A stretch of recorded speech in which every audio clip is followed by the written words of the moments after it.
unchanged and undefeated. Days that I trusted, He has done it for me, and He will do more over and over again. Alábàárìnrere bí Jésù mi ò rí rí. Òun ló fẹ́ wálé àfẹ́jù àtàfẹ́tán. Olùṣọ́ àgùntàn rere. Olùṣọ́ àgùntàn rere. Aláfẹ̀yìn rẹ̀, aláfẹ̀tán, ẹni tó mọ rírà àtàgbára tí ò fi gbà ṣe, tí ò fagbára ṣe, tó ń fẹ́ mi lọ, fẹ́ mi bọ̀, onífẹ̀ àgbàdá. Onífẹ̀ tó mọ́lẹ̀ rokoṣo, mọ́lẹ̀ ìfẹ́, ìtànná ìfẹ́ olóòkọ̀ wá. Ta ló dàbí rẹ̀ o? Kò mà sí orí mi ò rí rí, mi ò dẹ̀ lè rí, mo ti wá mi ò rí o. Kò mà sí o, ẹ bá ń wọ́n ní ìfẹ́ bí Jésù. Ẹ ò lè rí, ẹ ò lè rí. Bí bàbá bá fẹ́ràn ọmọ, á fọmọ sílẹ̀ fáyé lọ. Jésù nìkan ni kì í fi sílẹ̀ o. Ó ń bá ní rìnrìn àjò tó bá. I call him my rock, sure he never fails. He is my redeemer, he defends me, Òun ló gbé mi ró nígbà tí mo lọ ṣubú. And he fights my battles all the way.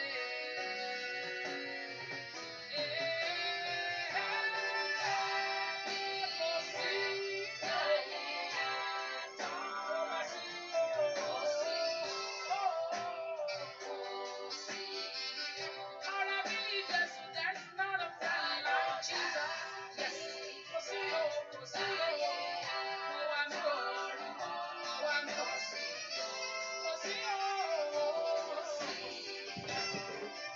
olùgbàlà tó dàbí ayé wí, irọ́ ni wọ́n pa wọ́n. Ayé sọ, ọ̀tẹ̀ ni ó gbẹ̀yìn rẹ̀. Ìwọ nìkan lolùgbàlà. Kò bá sí ayọ̀ dàbí ẹ má sí orúkọ ẹ má sí. There is no one, nobody like you. Nobody like my Jesus. Nobody like my Savior. Kò sí o.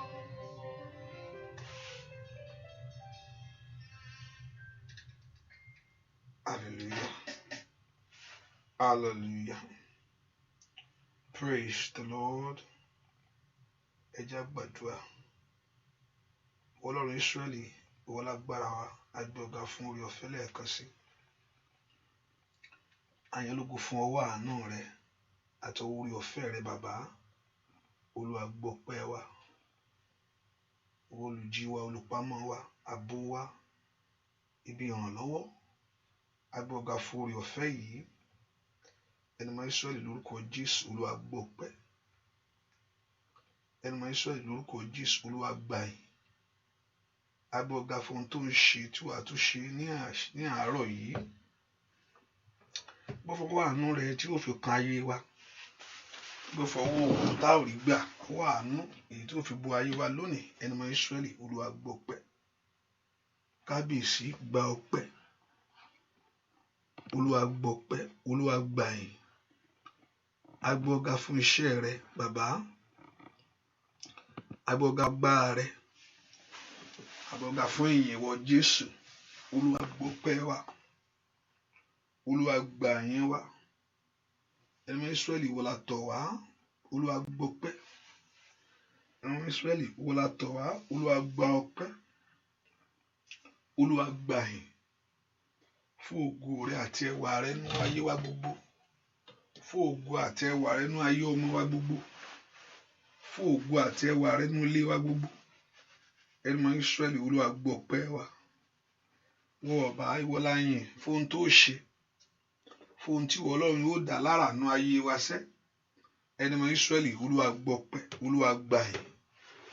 Bàbá agbójú wa sókè sí ọ níbi ààyè ńlá, yára àánú gbà.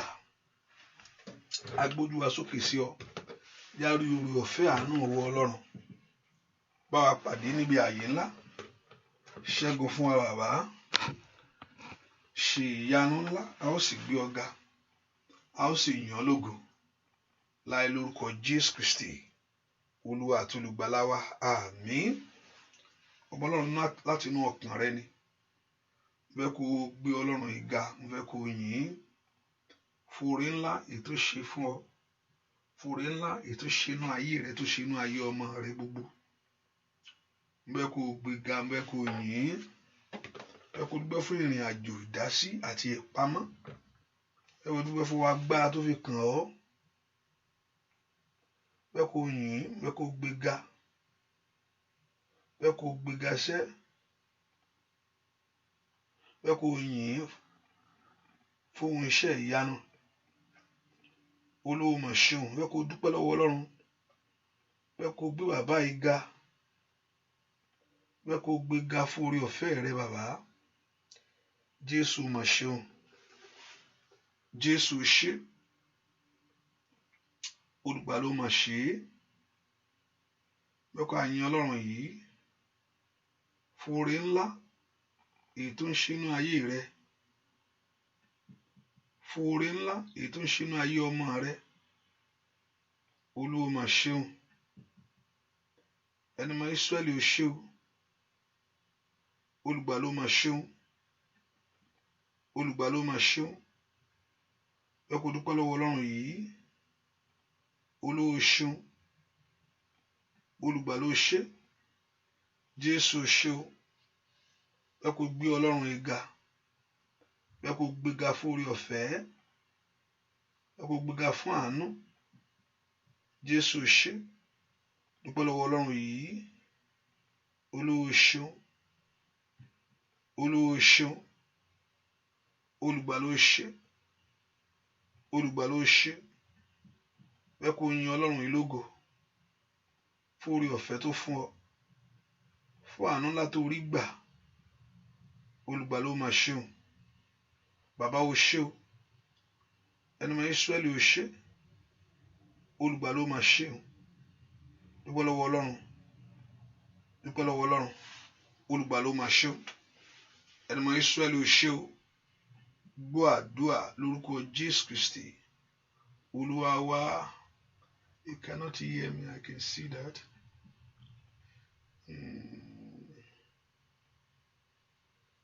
Hallelujah. Volume. Praise the Lord. I see you cannot hear me.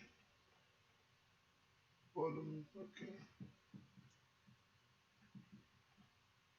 Hallelujah.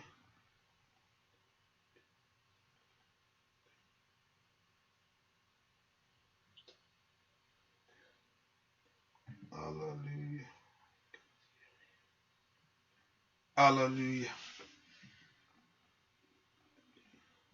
Hallelujah. Praise the Lord.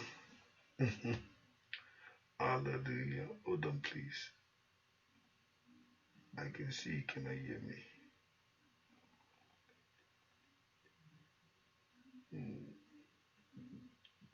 Praise the Lord.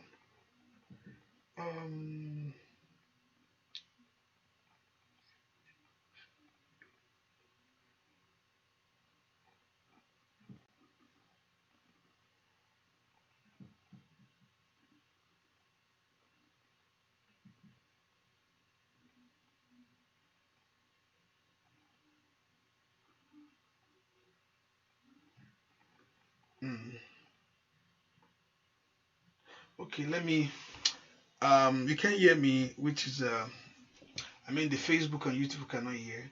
Just hold on, I'm going to come back. I'm going to turn everything off, with everything except the phone, whether YouTube, and do some showers of blessing, I turn it off too. Hallelujah. So I'll come back. Hallelujah. Praise the Lord.